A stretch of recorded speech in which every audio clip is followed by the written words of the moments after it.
This is a war that should have never happened. It's a war the Russians tried repeatedly to settle on terms that were very, very beneficial to Ukraine and us. The major thing they wanted was for us to keep NATO out of the Ukraine. The big military contractors want to add new countries to NATO all the time. Why? Because then that country has to conform its military purchases to NATO weapon specifications, which means certain companies, Northrop Grumman, Raytheon, General Dynamics, Boeing, and Lockheed, get a trapped market. In March of 2022, we committed $113 billion.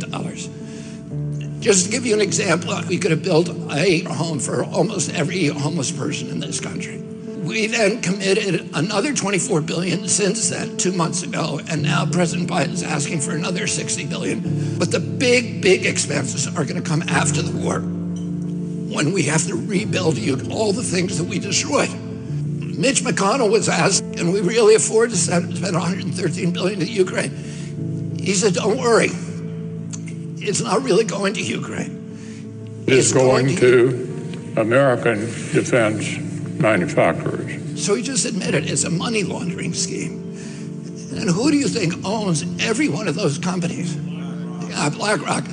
So Tim Scott, during the Republican debate, said, don't worry, it's not a gift to Ukraine, it's a loan.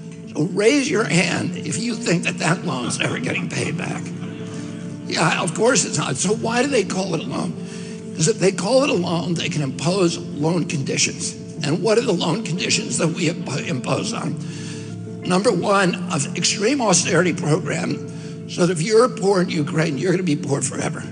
Number two, most important, Ukraine has to put all of its government-owned assets up for sale to multinational corporations, including all of its agricultural land, the biggest single asset in Europe.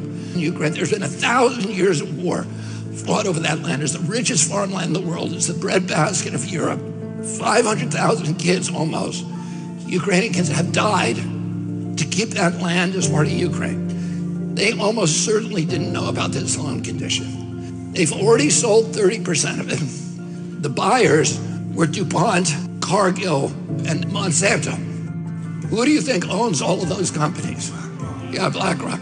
And then in December, President Biden gave out the contract to rebuild Ukraine. And who do you think got that contract? BlackRock. So they're doing this right in front of us.